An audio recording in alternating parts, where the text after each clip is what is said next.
people are willing to spend 40, $50,000 to go work for free for many years in film school, but then they're presented with like an incredible opportunity and they get caught on like, oh, I should really charge for this, where it's like, just go do the work, just go shoot the thing, and eventually people start to exchange with you back because you're delivering so much. Like, and if they don't, fine, then you adjust the people that are around you over time and you find your people.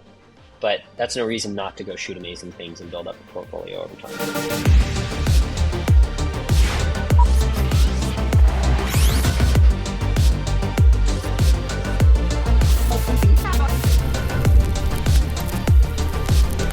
Welcome back to another episode of the Rough Cut Club. I am your host, Joey Nicotra, here with another episode that I am super excited about today with my incredible co-host, Mr. Shane Reitzammer. Shane, how are you doing today, my friend? Great, man. I'm excited to dive into this episode. I know there's so much to cover.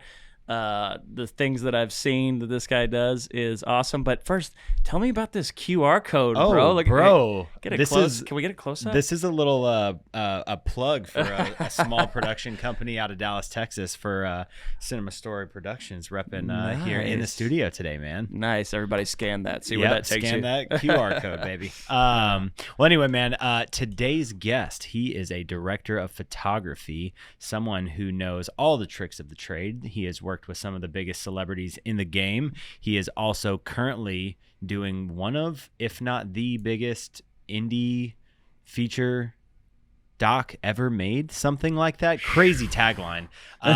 So he is definitely a force to be reckoned with. Super excited to welcome to the show our newest VIP Rough Cut Club member, Mr. Kevin Garrison. Welcome to the show, man. Thank you. Thank you so much for having me, guys. And heck of an intro. I appreciate it. I gotta start collecting those when people are like, "Dude, that was a great intro." We need some music to go behind it too. We're gonna start rolling out like a whole song for you, bro. Yeah, it's great. I love it. I love it. Well, thank you guys so much for having me. Yeah, man, we're excited to chop it up with you. As a DP, I always like picking the brains of other people that do what I do, but do it better and differently. And so it's always great to learn from those who are ahead of me. So thanks for stopping by today. Man, before we get into it, man, give me a little bit on how you got into the game and what you're doing in the industry right now. Yeah, absolutely. In terms of backstory for me, it's pretty strange. I grew up in Los Angeles. I wouldn't say I was particularly like artistically inclined in the early formation years of my life. I always kind of thought I would get into business and all of that. Moved to Florida and was working at my dad's company in my teenage years, kind of doing like networking sales and stuff. Did well at that. It was like, selling internet to hotels and random stuff like that. And that was sort of like where my attention was at. And, but I enjoyed playing music, and I had met this photographer that was like a music photographer, and I wanted to learn about photography. And, was shooting on like a Nikon DSLR. I was like, wow, it's really cool. It's like a fancy camera and these photos look amazing. And, he's like using these strobes to light stuff. So I forcibly convinced him into teaching me how to use a camera for like a few weeks. And I was like, I'll come intern for you, and I can like hold the lighting stand and stuff. And just started kind of learning what photography was about. And then I went around Florida, breaking into music venues and taking photos of like artists that I knew of, and saying like, yeah, I'm here to like photograph so and such at like the House of Blues, and they're like, oh, you're with him? I was like, yeah, totally. And just like sneak into these places, and then like the artists would see me in the pit, taking photos, and like, oh, he must be with the venue, and then I meet them afterwards. I'm like, yeah, I'm totally with the venue, and got some of like my first friends and kind of clients in the business that way, and I like eventually had to break it to them. I was like, I had completely lied to you, and like none of that was true, but like you got some great photos out of it, and so that was sort of the very beginnings of things. Then I, found the video dial on a DSLR and ended up doing a shoot that same photographer that had taught me how to shoot basically sent me an email. I was like, hey, look, there's this like charity that wanted me to go out for like a month and a half. There's no possible way I can do that. There's no pay, but it's like good experience. And I was like, we travel all around the world with this like nonprofit. There's teaching human rights in all these like third world countries. And I was like, yeah, I'll totally do that. I don't need money right now. I'm just going to like make it work, and I want to travel around. So they said yes, and they're like, you can do video, right? I was like, totally, absolutely fine. I don't even think there was a video mode on that camera that I had, so I had to like figure out how to like hack into it. And I think it was Nikon. You had to like install the flat profile still into like a hacked version of the camera, and did the whole video thing and figured all that out. So just sort of wung it, or was winging it, and went in and spent 47 days in 9 different countries around the world figuring out how to shoot video, and the rest is history. Dude, that is an incredible like first project to cut your teeth on, bro. Like I can't imagine like the pressure, like getting right into the game, being like, I got to figure out, you know, frame rates and like shutter speed and all that stuff, just like with no experience. That's wild, man. And in the early days too, with it, like you said, like the video dial, like that's a brand new thing on the DSLRs back then. Did y'all ever hack into a Canon and like add Magic Lantern to your Canons back in the day? Yeah, I had the. Yeah, that was an upgrade. Yeah. It's like a whole new camera right there, bro. Dude, that's awesome, man. So fast forward to today. You know, that was your first project.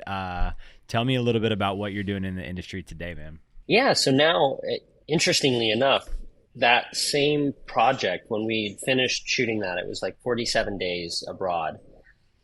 We came back to LA, and the founder of that nonprofit, Youth for Human Rights, she had a son that was a filmmaker, and he was there at that wrap party that we'd had, which was like just celebrating making it back alive, I think. And he saw some of the photos and a little bit of the video, and after that he was like, hey, let's go get some like Thai food down in Burbank or something, and here in California. I was like, okay, cool, yeah, sure. We go there, and he's like, dude, that was like some really cool stuff that you did. Like, my mom had great things to say about you, and like, there's not a lot of people who can like do that. Like, you know, I was in that same position like 10 years ago when she'd first started that, and like, I know how crazy it is. And so that same person is the director of the projects that I'm doing now. So those many, many, many years ago, met him because of that, and now he's since directed Nomad. He's the creative director of all the Genius projects that we've been shooting recently, and I've filmed in 63 countries all around the world in all 7 continents with that same person. Wow. So, and his name's Taron Lexton. He's an incredible director, producer, creative director, writer, really, really talented guy. So I've been sort of keeping up with that, and most recently, the biggest project that we've been doing is called Nomad, which is a film that we shot on the Alexa Mini LF all over the world. The film itself is shot in 31 countries and all 7 continents, which is the most countries and most continents of any narrative film ever in history. And it's a full-length feature. You know, so it's not really a documentary. It's just has a lot of those documentary like aspects in terms of how the film was made, but it is a narrative story. It's a scripted narrative, and we shot the entire film without any cinema lights. There's no CGI, and there's no sets. It's all real places. So it was a pretty wild experience, and that's been the last 4 years of my life or so. Okay, so much to unpack right there, bro. Even before we jump into Nomad, I love the fact that one of the very first projects that you ever did, you're still grinding it out with the person that got you into the game. Very, very similar story with me and Shane here. He was the first, I don't want to say the first client that I ever had, but I think within 3 months of me graduating film school, maybe we did our first project together. And I think it was like maybe like 2 or 3 months out of film school. And 6 years later, we've like made thousands of videos together and are still doing like content together, and it's such a cool thing to like find that director DP relationship combo that you can ride out into the sunset and literally chase sunsets for the next 6 years because the sun is going down and you want to get the golden hour shots together. But he's saying I'm getting old. Yeah, I think that's what he's saying. Yeah. I've got 2 kids now. And he's like, the sunset's going my down. My time is limited, bro. We got all the time in the world. I think what's important for our listeners too, man, is dude, he did that first project totally pro bono, right? Like travel, experience, exposure, all that stuff. And I had a similar story. I did that, and I went to India and did like a documentary type thing, and same thing. It just opens up so many doors. I got connected with producers and directors and all of that stuff, and it's like a lot of people, you know, whether they're graduating from film school or they're like, I'm pursuing this freelance thing, and they're so married on to, you know, well, I gotta work at a certain price or a certain level, and they're waiting for that. I mean, that's good. You do need to make money and pay your bills, but go out and take some chances because you're gonna be passionate about what you do. I mean, make sure you're gonna be passionate about the project, right? Something like that sounded epic. Yeah. But then you get connected, dude. I mean, now you're blowing up from that thing that you've done has, you know, catapulted you into what you're doing now. So, man, congrats. That's awesome. Yeah. I got a random question because I have not traveled as much as you have. I've done. I don't think anybody has. No, it doesn't sound like it. India. I've done India, like some places in Central America, you know, and we were, you know, filming in you know, developing countries. And what's the one thing that you miss, like when you're abroad and you're in these developing countries? Like when you come back to the United States, you're like, dude, I'm so excited or happy that we have this. What is it for you? It depends on like how far out into like some crazy places you go, but hot water is like a hot shower after you've been like in a really remote place in Africa for like a few weeks. Like you start to remember, honestly, even a cold shower, like just running water is an amazing feeling after a while, and you don't realize like how much you depend on that.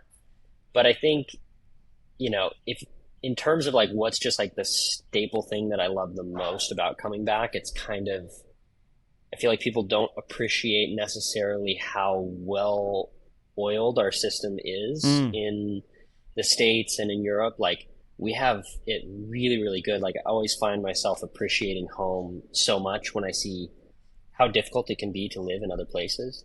There's a lot of beauty that comes with that. I'm sure you experienced that in India. Like there's this beautiful cultural element. There's this beautiful spirituality that exists. And even though people have nothing, they seem very, very happy. But at the same time, you know, you come back to the United States after a month in India and it's like, wow, it's like kind of hard to complain about like the pothole in the street. Right. Because it's like, I'm pretty happy to have the street in the first place. Like this is a marvel of engineering that we've figured out.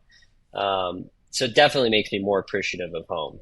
Yeah. Oh man, it's so well said. It's definitely true. I'm right there with you. The systems is really interesting. It's eye opening because like even in India, it was like there's not really at least for the areas I was, the trash is just thrown out of the cars on the streets and they burn it in the streets. And so when I got back, I'm like, man, I'll never complain about like when the trash guy doesn't pick up your can or something. I'm like, at least we have like a system and a service and we pay for it and all that. But it's just like, we've got a system in place and we're not burning trash in the street.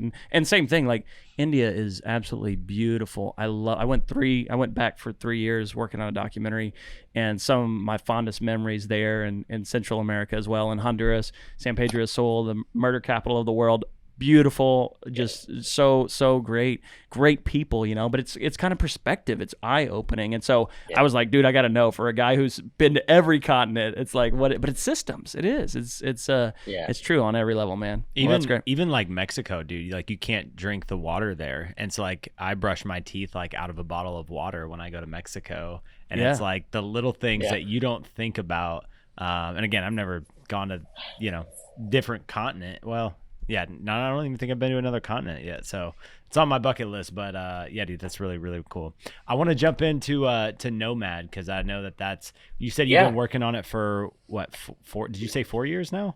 If you count the early scouts, it's been about 6 years. Wow. When we first started going out to like visit some of the tribes in Africa and sort of see where we might film. But I would say from like easy for me to say, principal photography until now has been about 4 years in total, and 31 countries, so 7 continents. So can you talk to me a little bit about the story and just like the format? Because I feel like writing it into that many different locations, like there's intentionality behind doing that, of course. And so like, what is the heart of a story like that is so, spread out in so many different locations, from an insider's perspective? Yeah, I mean, without spoiling the story for everybody, Sure. it is essentially a story of a young man that wakes up in a different place on Earth every day. And the way that happens, and kind of the reasoning and some of the locations, I won't spoil any of that, but the unique thing about that is that it's all done without CGI. It's all done with real lighting and in real places with real people. And so from the very beginning, when Taron was working on the project, because he's both the writer and the director, and he's had this very similar experience of traveling all around the world. Like, Taron is right there up with me. I think he's been in 58 countries or 59 countries. I've got him beat by like 4, which is a very sore spot for him at the moment. We trade back and forth. And I apologize if there's any noise. I'm in a hotel lobby, as it sometimes is. No worries. Shoots. But basically, the entire purpose of this, in my opinion, was to showcase a really real phenomenon that he was probably experiencing traveling so much, is that you wake up in a different place and you're like, wow, this is like a completely different culture. And then you're there shooting a project for a little time. And then, just as you're kind of starting to become familiar with a place or start to establish a feeling or a sense of home, you're gone to the next one. And it was something that was very true for me as well.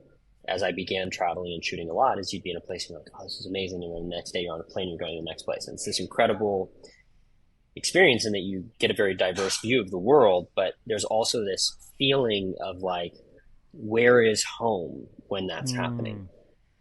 And it's offset by this incredible feeling of like, where would you go next? And so there's this push and pull that happens where you have the excitement of the next place, but there's always the previous place is kind of the last home that you're in, and there you miss it a little bit. You were just starting to root something there, and then you're gone and on to the next. So I think that really wove its way into the story. And from a very early stage, I know that Taron, he didn't want to use any lights, though we've used a lot of lighting packages on past films and things like that. We just knew that some of the locations we were traveling to, it just wouldn't be possible. And we decided to make it a limitation of the film that if we were going to do everything real, and we were going to do it without CGI, and if there was going to be no green screen, it was going to be real people, then why were we going to drag along a huge lighting package? It should feel real throughout the entire thing. And that was a big aspect of the film. It should look amazing. And we certainly would light with the sun, and we would make a lot of our lighting decisions around the locations and how we blocked the scenes and the time of day. And, so there's a lot of like waking up before dawn and going to bed after sunset, and a lot of like doing your planning in the middle of the day when the lighting's not great. And, those were things that we decided that we had to do early on, but it was all in the search of like, how do we make this feel as real as possible and really showcase the beauty of the planet and the journey that these characters are taking through that, and have it be as realistic as possible. This is like number 1 on my list. Want to see films now. When is this going to come out? Right now, it's in talks on, kind of the tail end of things. The film is done. Now it's really going into sort of the after distribution and sales cycle and all of that. So it's really soon. I don't have an exact moment, an exact time, but I'm hoping by the beginning of next year. That's the idea. That's awesome, man. Congrats on that. I'm curious how big, you're doing this very compact, no lights. So I'm guessing no G&E team, nothing like that. So what does the crew size look like? Is there the cast size? I mean, I imagine you're sourcing a lot of cast, real people, real locations, but are you liberty to talk about like how big is your crew and then cast? Yeah, absolutely. So the core crew was 8 people traveling around. So We had director, producer, myself, first AC and camera operator, audio, hair and makeup,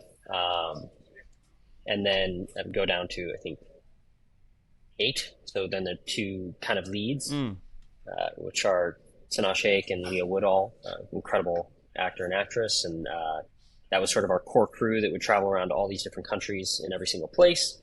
And then from there, we would source, of course, local crew when needed. So, if you're in Australia, we filmed in Australia for a good chunk, probably for about a month. So we had like our local production team there that was incredible, and we'd source people there. Or if they were like local talent. So we sort of had talent in each place that might have smaller parts within a story. Sometimes it was just like, we would be filming in India and we walked past a shop and it was this incredible shop and this guy was like selling us on some stuff and And then it was like, can we ask if he wants to be in the scene and like we can cast him in it? And, there was a lot of just finding people who were realistically embodying characters that should be in the film, and we were able to work them in as locals. So that was the case with all the tribes and indigenous groups that we worked with. Wow, that'd be so cool. Such a cool concept too. I'm curious. So, like, did you use like any bounce light or like negative fill or like any sort of things to like help enhance the look of it, or is it all 100% like straight raw from the camera, like in performance? No, we definitely shaped light. Not as much as I think people would imagine. Like a lot of times it was also shaping light, not in a conventional sense of like, we have a 12 by solid over here and this 12 by ultra bounce, but it would be like this huge hedge of trees is like really dark. And then the sun is coming from over here. So maybe we should shoot our walk and talk scene along this. Right. And you're going to get like natural shaping of light. So there was a lot of like environmental stuff where we'll film closer to the sand dune to get a really nice red bounce light into the eyes of the characters. In Namibia, we'd have these like red dunes and then white sand, and it gave this really nice underlight and then like a red glow on the side. And so it was just thinking about things in a much different way, where you're dealing with like your sources become like that mountain or that sand dune or the sun, pushing this way against a darker background over here.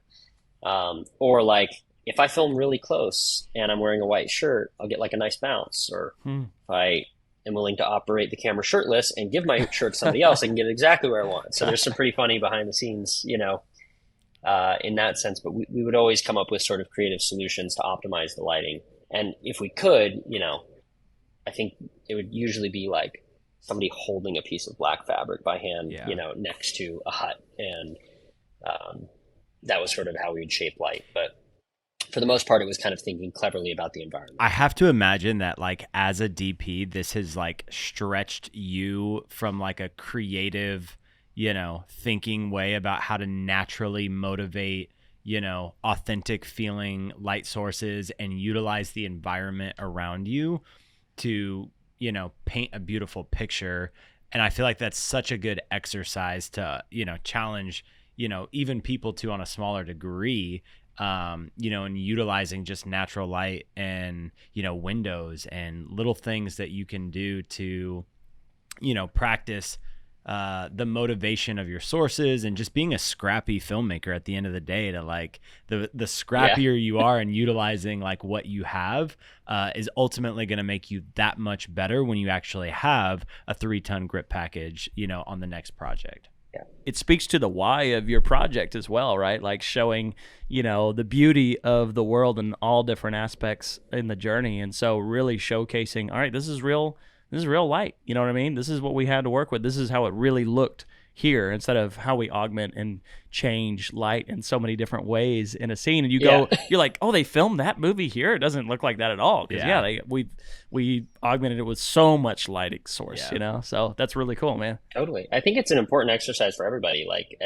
I feel like you get that usually very early on, but not a lot of people ever come back to it. And so it was actually very weird, because the majority of my career was very much like a lighting DP. Like that was where most of my time was spent, was in the lighting department, like lighting the scenes, figuring out these, how to shoot larger spaces and work around within them. And so I was very emotionally attached to my G&E departments.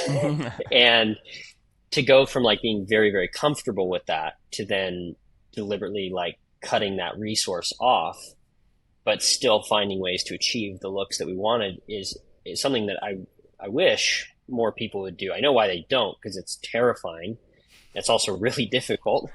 And you run into scenarios where you're like sitting by a fire filming, you know, dual coverage and going like, why did we do this? Because all I have to work with, it's like, you're just like, it's kind of getting dim. It's like, well, let's throw a couple more logs on, you know, and we'll wait 5 minutes, and you're like, oh, this is brutal. But it's such an important exercise because you start to look at light differently. And like you're saying, it's like you approach a scene going, what do I have and what can I build off of? And it's really changed how I light completely, because now coming back to lighting and coming back to having the 5-ton grip and electric trucks and all these things, I find that I, for one thing, I don't take as many things off the truck as I used to, for sure, but I also use them much more deliberately.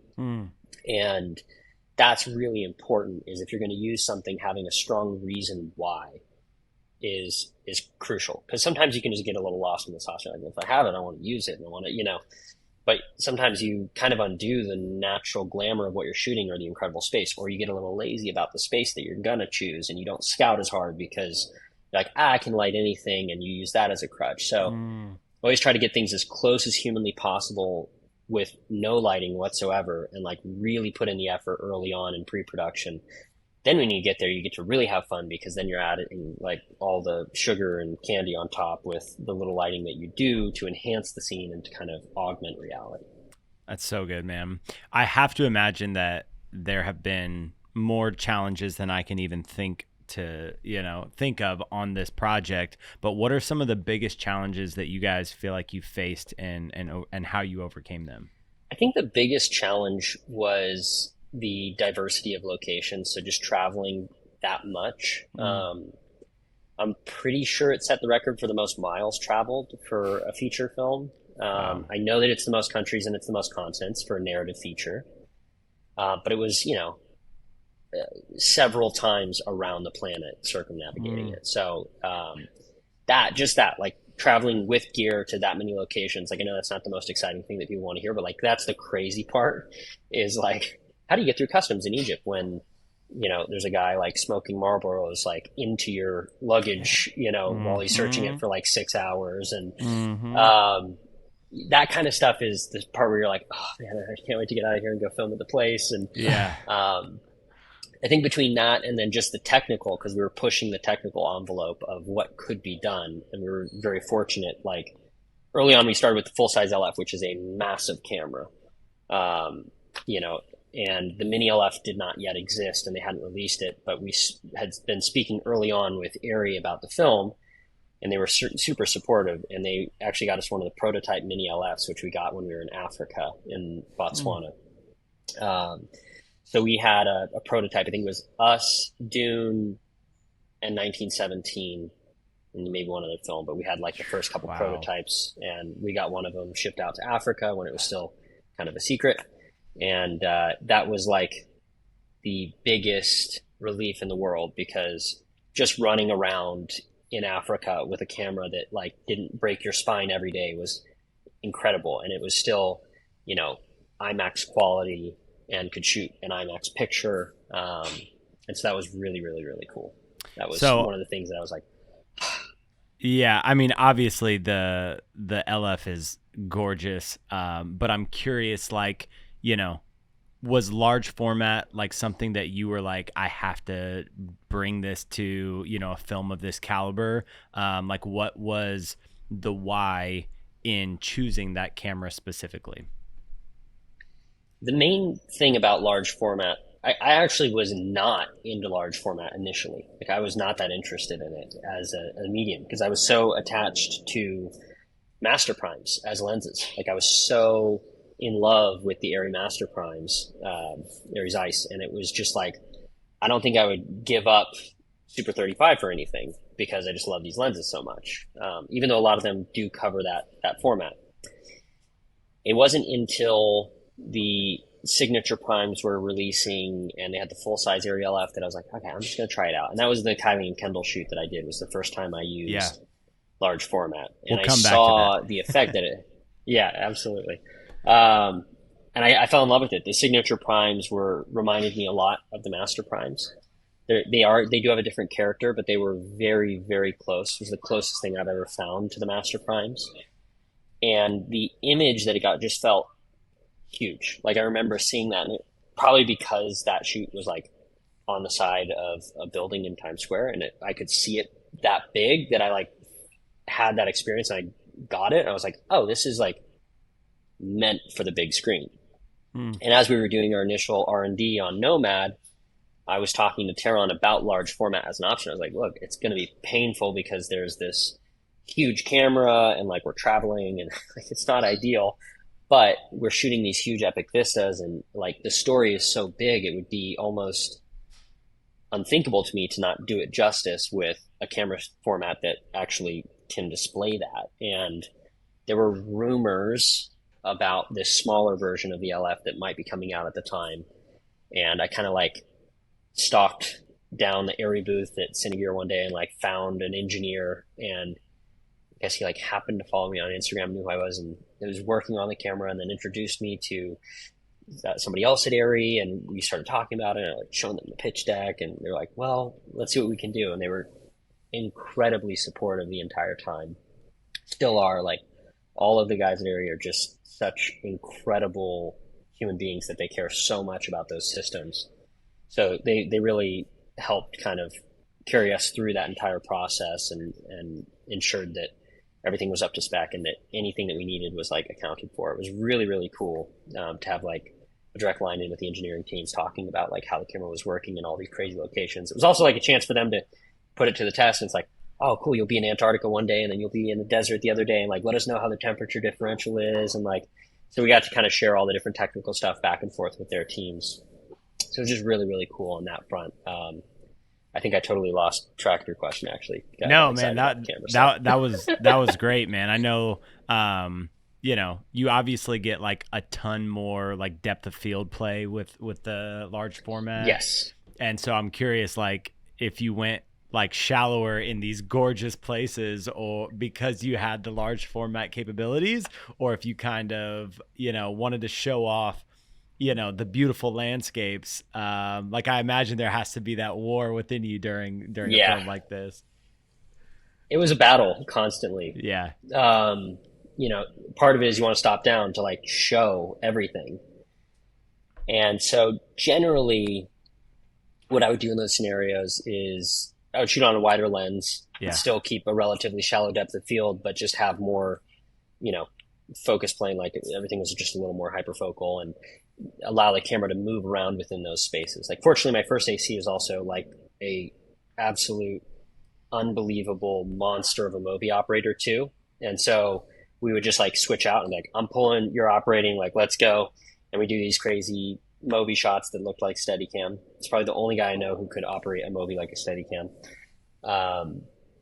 So that helped a lot to kind of show more in focus and show more of these locations. And then a lot of stuff, we also had a 50 to 1000 mil Canon with a 1.5 extender. So we'd actually do quite a bit of long shots as well. So we'd be like hiking out like half a mile away from the talent with like radio comms, and then we'd be filming super, super long lens to compress landscapes and stuff like that. So I got away with a lot of shallow focus and like the coverage with when we actually had actors and stuff, which was great because it would really like isolate in on them and what would otherwise be, I think, almost a distractingly beautiful landscape for like more intimate scenes. And then we could break out into these huge epic wides. And so a lot of the film is either very tight or very wide and, you know, showcasing the environment, or it's really in their world within it, which I think was a really cool choice that was actually Tehran's doing very much so. It's like I either want to be like in the space with them, experiencing what they're experiencing, or we're seeing the entire world that we're in. It's like really very much one or the other, which is a nice balance throughout the film. That's awesome, man. I love that. When you guys, you know, you specifically were in pre-production for this, what did the process look like for you to make sure that this film was set up for success? Because I imagine that the prep for this was insanity, and is probably a little bit different than a traditional film that you've prepared for. But what did it look like to get ready, and from just understanding the director's vision, the camera prep, on a camera that you had never shot on before because it had never been released, and talk to me a little bit about how you prepared for a successful execution on this. Yeah, I mean, I'd be lying if I said that we were totally prepared, because there's kind of almost no way to prepare for that. So there was just the mental preparation of understanding that instead of like fighting everything the entire way, you have to just come up with creative solutions. And so, it was like, okay, great. Like, if you don't get the weather that you want, like, let's just try to roll with it. And instead of like fighting against nature, being willing to experience anything was an important part of that. Prepare as much as you humanly could, but also being willing to just go, that is not what I planned on, but we can make this beautiful in a different way. And, if it starts raining and it was supposed to be sunset, like, let's just figure out how to work that in, because it's not changing. The weather pattern is like way out there. It's gonna be raining for 2 days. Like, let's adapt. So that was part of it, was trying to be as prepared for any scenario as possible, whether that's like having all the rain gear that you need, having redundancy on all of the little things, multiple redundancies, so you're not going to make it through there with one SDI cable, but probably need about 15, roll over in various different systems. So like, fortunately we were also supported by like Wooden Camera, Teradek, Small HD, Sackler, Anton Bauer. They were all incredibly helpful with the film and sponsored a lot of gear to make that happen. So they were incredibly supportive. So we had like a lot of the best gear that we could with multiple redundancies, thanks to them. So that part was important, but it was also figuring out what could work in every scenario. What batteries can you fly with? How do you split those up amongst all of the crew so that you can fly with everything? What are the laws in every country? Where can you fly a drone? Where do you need to hire a drone team? The logistics of, day one of our shoot was filming the kind of like famous eclipse shot from Nomad. And that was our first day of filming. We had to prep for 4 or 5 months for that shot and like talk to astrophysicists about like the path of the sun and how much it'll drift. And then we went out there, a week beforehand, and we would chart the path of the camera in relation to the sun every day and like stake out with ropes and like actually follow the sun. And then we could see how many degrees on the ground from the spot we were filming at the sun would shift each day, because it was significant, so every day the camera position was like 15 feet further to the right, and we had to tape out the line. And then when we had enough data, we taped out what our line would be on the day of the eclipse so that we could chase the eclipse as it was happening. Wow, dude. So stuff like that. There's a lot of that like kind of logistics preparation where, you're dealing with the nitty gritty details of like, okay, where's the sun going to be and move in this place? And, or how do you move through an abandoned, village in Namibia, and what are the rooms going to be like, and you got to traverse over the sand, and you got to keep all of the cases under 70 pounds for this airline, and for this airline you have to do under 50 pounds. So there's a lot of those like crazy weird things that I think you never expect to run into, and then when you're like stuck in a country and you can't leave because the bags are too heavy, you're like, oh, okay. Yeah, this is a problem. Yeah, you had me when you were back talking about customs, getting stuck in customs. You're just hours. I mean, I almost missed a flight when I was traveling because I got stuck with a drone, and it was this whole thing, and finally I had to leave the batteries behind. I got to keep the drone, left the batteries, ordered on Amazon or B&H to arrive at my next spot. And it was just one of those things where you're like, same thing you were saying, like, you just want to get out there and film, and you're just like sitting there trying to be patient, figure out how to work through the systems and understand everything correctly. And you see the clock just ticking, and you're like, I got to get out and chase the sun. So, dude, the logistics on that I can't alone imagine is next level. Just like the producer who's producing that, I do not envy at all. Yeah, awards for that. They were absolutely incredible. Like probably the best production team in the world. TXL Films, their entire production staff is, bar none, at international shoots in general, but particularly anytime it goes outside the United States. I don't know of any other production company in the world like TXL. a testament to them, and particularly like Nathan Lorch, Melena Ferreira, Nick Lane, Nicole Pace. Those four like did just unthinkable things to make that film work. And I, so many of the problems that probably existed never even came into my world or sphere of knowledge because they were just so far ahead of things. But it was a miracle to pull off what we did. And that just comes down to a lot of experience filming in other countries and greasing those lines and staying well ahead of, you know, where you're shooting today to make sure that next week and a month down the road you don't have any problems. Yeah, that's amazing, dude. Well, I got one more question for you on Nomad, and I'll jump off because I could talk about that all day. But what is one tangible piece of advice for other DPs out there that you learned while working on a feature of that caliber? I think it comes down to being willing to experience anything, which I know I said that a little bit earlier, but particularly being willing to experience anything with others that you're working with, being willing to experience anything with the situation that you're working in. I know early on in my career, I would often kind of fight against things that weren't going my way, and I would try to, like, you know, force my will into making something happen a certain way. And it was like, oh, there's not enough budget for this light, and I'm just going to strangle this thing until it, you know, happens my way. And that can work totally, and sometimes it's worth doing that, but for the most part, I think if you're willing to like just apply a bit of like physical universe judo and like, you know, be willing to just sort of shift things into your way and kind of shift yourself so that you're going with the flow on stuff.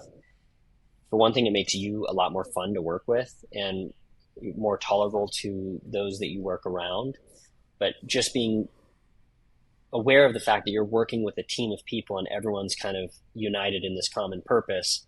And though your area is very important, taking into consideration everyone's area, if everybody's sort of willing to experience one another and willing to grant importance to every person's area and duties, life is suddenly a lot easier. And sometimes that means making sacrifices for the greater good of the entire project as opposed to just your area.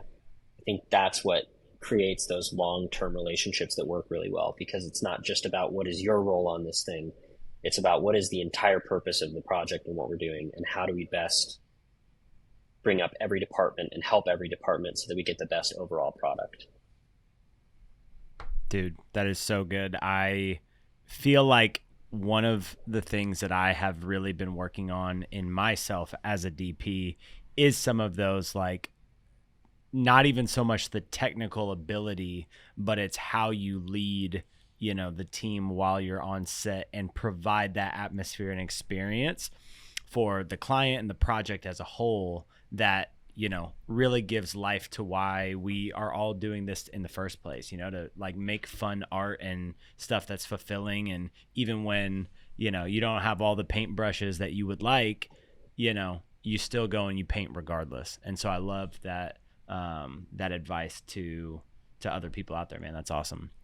You brought up a project that I would be remiss if I didn't bring back up, but you did an infamous commercial with the Kendall and Kylie Jenner. That's got to be insane, dude. Talk to me about, like, one, how you got the project, what was the atmosphere like in the room? Like, that's and we'll get into the look of it afterwards, but talk to me about like how that even came about and what it was like to shoot it. Yeah, absolutely. It is. It's such a funny story. It started out with just a conversation with the director, Sophia Banks, an incredible director from Australia. She's brilliant. And she had called me up because she was working with their creative director, I believe. And they were coming out with this new clothing line, Kendall and Kylie is the name of the clothing line. And they, I think, were doing their first collection. And she was like, look, there's this, you know, stills shoot that they're doing, and they want to kind of do some stuff at this cool house in Hollywood. And they're talking about doing like some behind the scenes video and stuff. Would you be like down to do something like that? I was like, totally. Why? Yeah, why not? You know, let's do it. And, you know, if I'm like, I don't totally understand how it's running. They got a director attached, but I'm game. Let's do it. I'm not doing anything else. You know, I don't know rates. I didn't know camera, nothing. It was just like, let's just see what happens. But yes. And so few days later, she's like, well, we're going to go scout this location. We're going to go check it out with the creative director and the photographer and all of that. We go there, and it's this incredible house, the name of which escapes me, but it's where they filmed that scene in The Big Lebowski where he gets the White Russian. It's that house. And we go in there, the gate opens up. It's this like, Art Deco steel contraption going in. There's like multiple houses and very Frank Lloyd Wright aspects to it. And it was just like wild space. And we're going in and looking at all this stuff with the creative director and the photographer, and they're all very cool. And Sophia's in there talking about all the different spaces and some of the cool lighting stuff. And I'm sitting there going like, I think we could like shoot like a proper commercial here.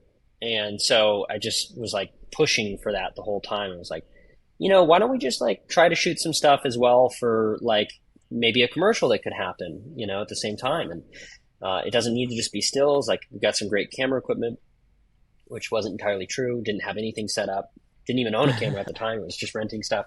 I think I had a Red before that and sold it or something like that. And they were like, okay, yeah, cool. That'd be a cool idea. And I was like, great, cool. So we're like going in and just start immediately planning out this commercial that no one's accounted for. And we just started kind of like creating the commercial. It's like, this doesn't affect your budget really on anything. Everything should kind of fit within there. I think, I don't even know what the budgets are. I'm just saying stuff at this point. Start calling crew. And we're like putting things together. I'm like, look, I don't know what your grip truck is, but like if you could bring it, we'll find something for it and try to get a lighting package. We're like scrapping together this like commercial that doesn't exist and figuring things out. And I was like, worst case scenario, I'm going to show up and they're going to tell me to leave. And we show up with like a 3-ton grip truck, 3-ton electric truck, a set of signature primes, a full-size LF. I called up my friend Quaid, who's a Steadicam operator. I was like, I don't know what it pays. I'll figure it out, or I'm going to owe you one really big. Like, let's just do it. And he's like, okay. It was like totally just nobody, unsanctioned from the get-go. And Sophia was super cool because she's a bit of a cowboy herself. And it was like, let's just see what happens. Like, the worst they could say is no. And like, but I think if we just start doing it, they're going to love it. And they totally went for it. Like the girls arrived, creative director there was like, wow, this is a way bigger setup than I was thinking. Like, is this for us? Or like, what is this for? I was like, yeah, this is like the commercial that we're shooting, and we're going to do some photos too. And like totally switched the things around. And it became this very like video centric thing. And at the time that even the full size LF was super new. And we just ended up shooting this like incredible commercial spot that had all their different, they did like 10 different outfit changes. We had like 15 different locations that we were filming the girls in, and like just cycling through all of them. Super, super high energy on set. And I know like Kylie had just had her baby, and like both the girls were incredible to work with, like super tolerant of like a very, very hectic shoot day, and including like having a baby to take care of in between takes, and like was just super willing to continue working at like a frenetic pace.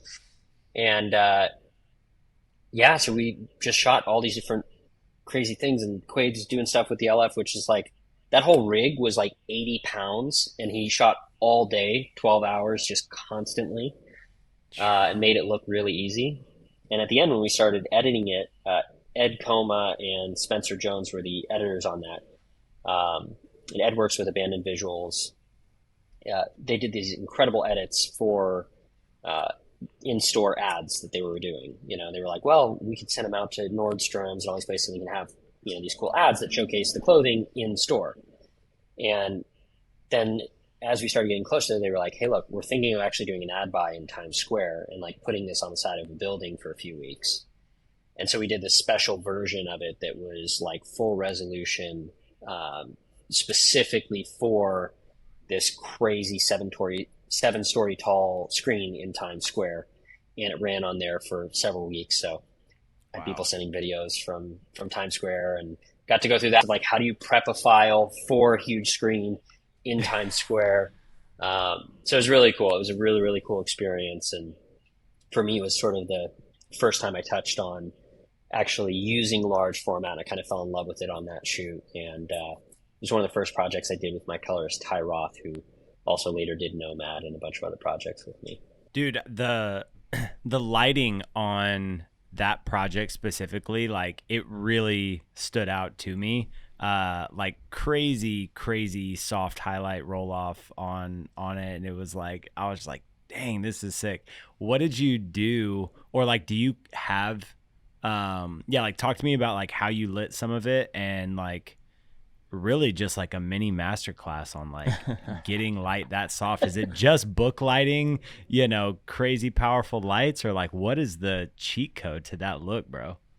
I will say that part of that is having a great colorist. So Ty did me some favors and some solids on contrast and roll off, and he's very good at taking that if it's there. Yeah. Like if you light it properly, you can definitely light something very well and then get into color and destroy what you've done. But he did a really, really great job of accentuating that. And it was primarily, like you're saying, there was a lot of book lighting, but also we got lucky with like an uncharacteristically overcast day in Los Angeles at the time. I was going to say, because like you were exposing to windows too, which like makes it that much harder to get softer light. Yeah. It totally does. And that was... like we're very, very lucky to have that weather oddity, which at first I was like very upset about. I was like, no, where's the sun? And then we like pulled out the camera and started lighting stuff. I was like, no, this is actually amazing. This totally works. So we did that. And then we do a lot of just soft lighting inside. So it'd be like, S60 panels with chimeras and diffusion into like 12 by full grid, as close to them as possible. And then just keeping it off the background so that they really popped against the environments that they were in. But it wasn't anything crazy complicated. It would just be like that with, sometimes an egg crate on the front so that it didn't spill onto everything. And then we would just kind of shift that around into different rooms. Other times it was just like literally putting up diffusion over the windows because they have these huge windows and there would be sun coming through smoke, then hitting that. And it was like, great, there's not much more to do in here than this. Yeah, I love it, bro. It looks amazing. If anyone listening has not seen it, it is definitely worth the time to watch it because it is very well done.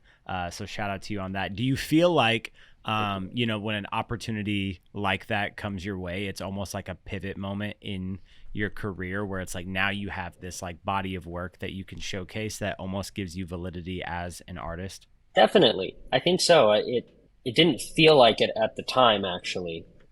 I think because I was maybe just so freaked out about shooting it in the first place. I was just like, I just need to figure out how to not totally mess this up. Yeah. So you're just sitting there like, okay, how do I like emotionally get through this? And, you're sitting there like on set, you're like, okay, great. Yeah. Like let's put the 12 by over there. And, if I can get like the LED Fresnel kind of as a kicker and we'll, sort of put the, some negative fill on this side and let's shoot this on a 35. And like in between every sentence, they're just thinking like, I'm a total fraud. I don't even know what I'm saying. This doesn't make any sense, and just like all of the meanest things you could possibly say to yourself, every moment of the day. And then everyone's doing it and they're like, oh, this is looking great. And you're like, great. I'm fooling everybody. This is awesome. But then you get through that and you start to like get into the day and you're shooting and you're going, okay, this actually is looking pretty good. And, they seem to be into it and the creative director's happy and the director's happy and everybody, you kind of see everyone's indicators are good and you don't like have to beat yourself up quite as hard. And then you start getting into that and you're like, it's actually really good. And then you get into the color session and you're like, oh, this is amazing.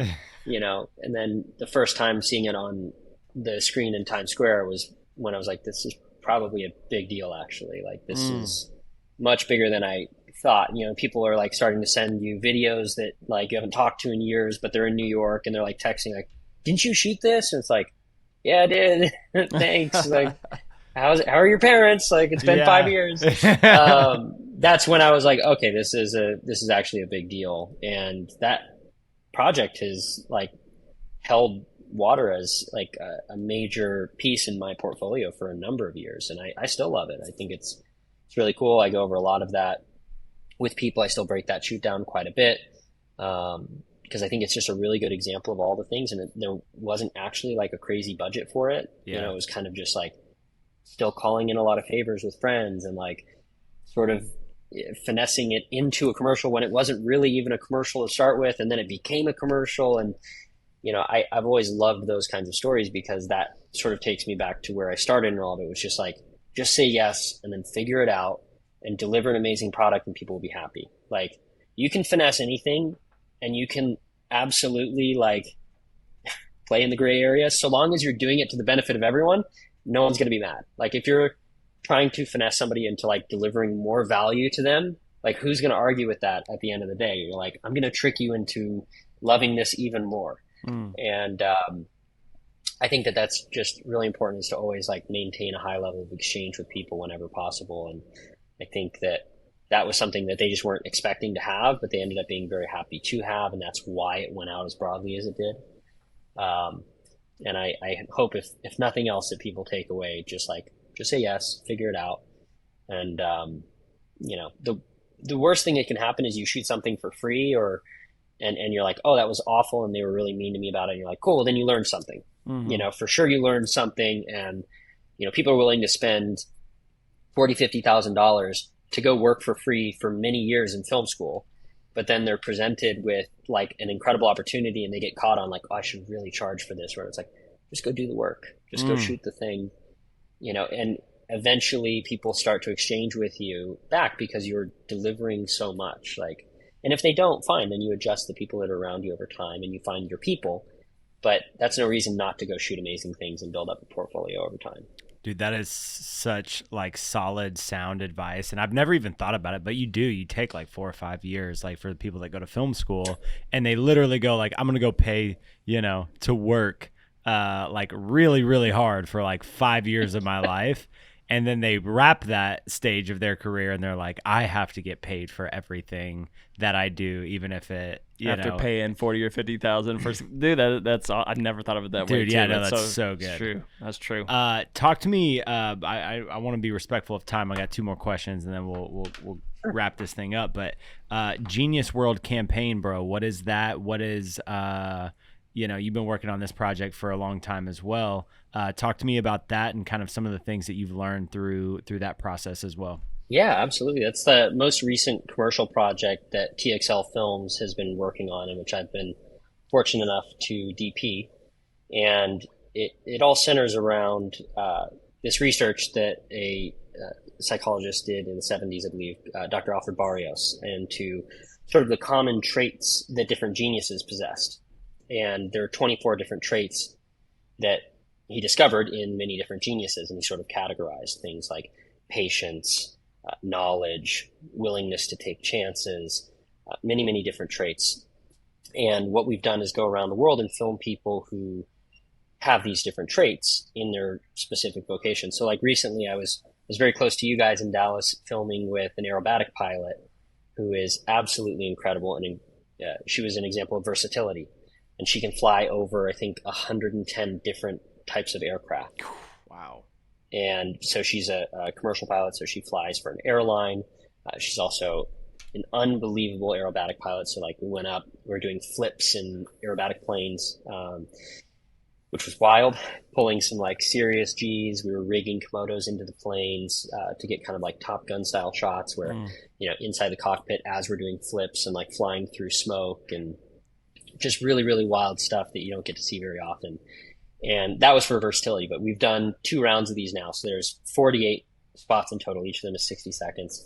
And then there's some short form videos that go with those. So I think in total it'll be 48 60-second public service announcements and then the accompanying trait kind of short form stories for each of those individuals in their different areas that they represent, their different traits that they represent. But the entire purpose of the campaign is to educate the entire world on something that is very important, I think, which is that a lot of people think that genius is this concept which exists in other people and that there are only a few select geniuses that exist. And the interesting thing about genius is if you break down the etymology of the word and where it comes back to, it means something which is innate in everyone, something which they are born with, right? So there is genius in everybody within these traits. It's that people have to find that and develop those traits over time. So knowledge, for example, is something that you gain over time by studying, right? And actually going in and putting in the time to learn new things and to not be afraid of doing that. And versatility comes from actually going in and learning many different crafts. And, you know, in the film industry, it's like, that's important, you know, knowing not just your hat, but everyone's hat, so that you can either help out or be respectful of it or work them into the entire workflow of the film, and being aware of all these things. The best filmmakers I know are incredibly versatile. So the entire campaign has been obviously a blast. We get to like go around to these incredible places and film these incredible people with these stories. But for me, it's really been interesting to learn about all of the different traits. And there's certain things that you're like, I can really work on that, like patience. We work with some of the incredibly patient people, who do like book carvings that over, hundreds of hours, or chocolatiers that are doing like these incredibly intricate chocolate sculptures that like take hundreds and hundreds of hours.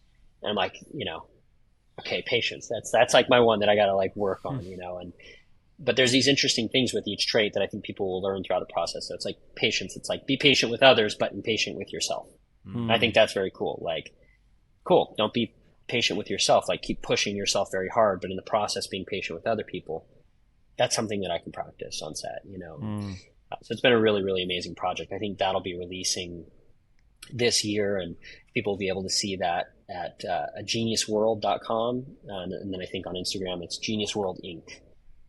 They're starting to drop teasers and stuff, but that's been an incredibly fun one. We've been running around the world again with too many LFs and signature primes and a couple of Komodos and a bunch of drones. And, we travel with like 28 massive Pelican cases with 70 pounds of gear in each of them. So it's a lot. That's sick. You must have like stacks and stacks of frequent flyer miles and points. I mean, are you like, yes, you could probably fly around the world like 6 times just on points alone. Yeah, probably. I think I'm still trying to hit that like million-miler thing with Delta. That's when I'll feel like I've made it. But that's awesome. I'm probably only halfway there at this point. Do you ever shoot projects that you are not the coolest projects on the planet? Like, do you like all of the stuff that you shoot is like so insanely fun sounding? I just was in Dallas and did some airplane flips and whatnot. Like, I know. I hope you do some corporate project that you hate. Yeah, I totally all the time. Now I hate to like say no, but I mostly when it's kind of cheating, because TXL Films is like a production company, is definitely like the ne plus ultra of people to work with. Like, I've been very lucky to have been on set with them for the better part of 10 or 11 years. And every project it's like the best people working on the coolest sets with the coolest people for the coolest reasons. It's like genius. We're going around and filming with like people in jetpacks, and we're like jumping off of cliffs with wingsuit divers, and like, up in Iceland with Chris Burkard, trekking through ice caves, and all of that for the purpose of just like a philanthropic endeavor to teach the world how they can find their own genius. Like, that's the coolest thing ever. Yeah, like, it just doesn't get better than that job. Yeah, I love that. Yeah, you're not selling anything; it's to educate, inspire. That's fast. So Joey awesome. and I are over here just green with envy. We're like, this is so cool, dude. And Kevin, I feel like we need like 5 more episodes with you, bro. You have so much knowledge and fun stories, dude. I feel like I barely even got to pick your brain too yet. I'm like, dang, man. Part 2 maybe in the future. Part 2 in the we'll future, see if we can bro. get you back on for part 2. Yeah. Yeah, dude. I'll have to fly out there for it. Yes, dude, yeah, absolutely. it's free for you, so I won't feel bad asking for it. That's awesome, man. Dude, one last question, and then we'll button this thing up, bro. Yeah. But for other people, other DPs who are climbing the ladder and coming before you, man, what is one piece of advice that you can leave to help other DPs elevate and take their career to the next level, man? I would say study like it's a full-time job. Like, just continue to stay on your craft and study like you're in film school, whether you are or not. But study for yourself. Study the things that you're interested in, and do that passionately, and don't stop ever. Continuously learning is the most important thing. It's what's kept me sane over the years, is just staying fresh on whether it's lighting, camera, lenses. But part of studying is going out and applying it. So study something and then go do it. So a lot of people, they just do the theory, but then go out and do the practical, so that you're always expanding, and say yes to things that scare you. Yeah. And the more it scares you, generally the better. And I've always found that when you're freaked out at the beginning of the project, that's because you're about to do something that pushes what you are capable of. And if you're feeling very comfortable, it's probably time to push yourself onto the next thing that you're freaked out about.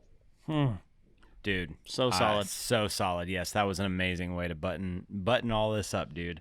Well, man, we got 5 questions that we like to ask each of our guests. We can make them quick.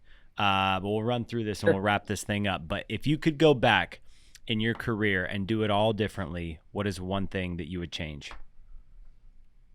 I would have started shooting on Airy sooner. Okay, so why Airy? Because I'm in the Red ecosystem. No, I don't actually. And the Airy guys will say it too. Like you can shoot on any camera, and it's not about the camera. But I will know.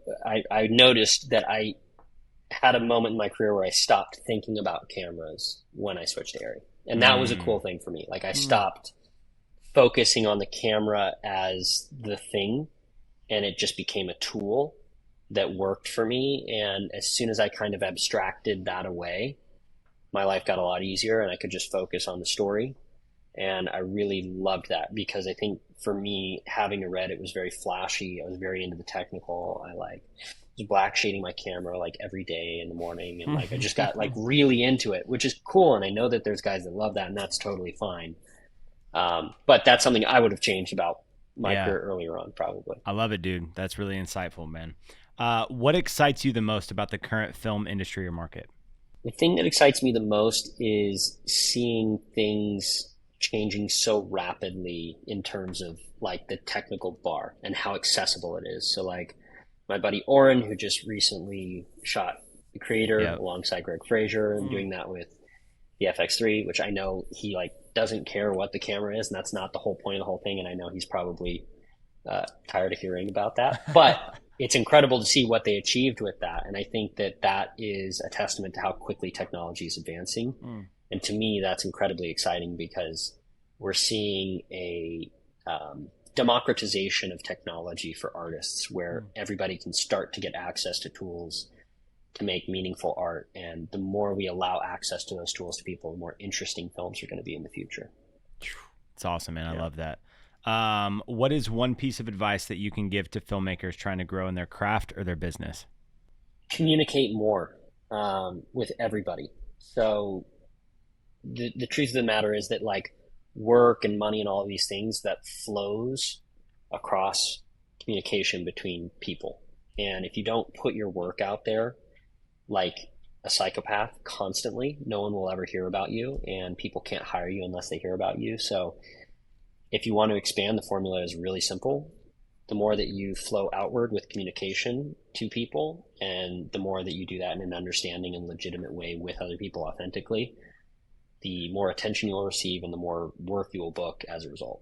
It's pretty simple. A lot of people don't apply that, but if you do, magic happens.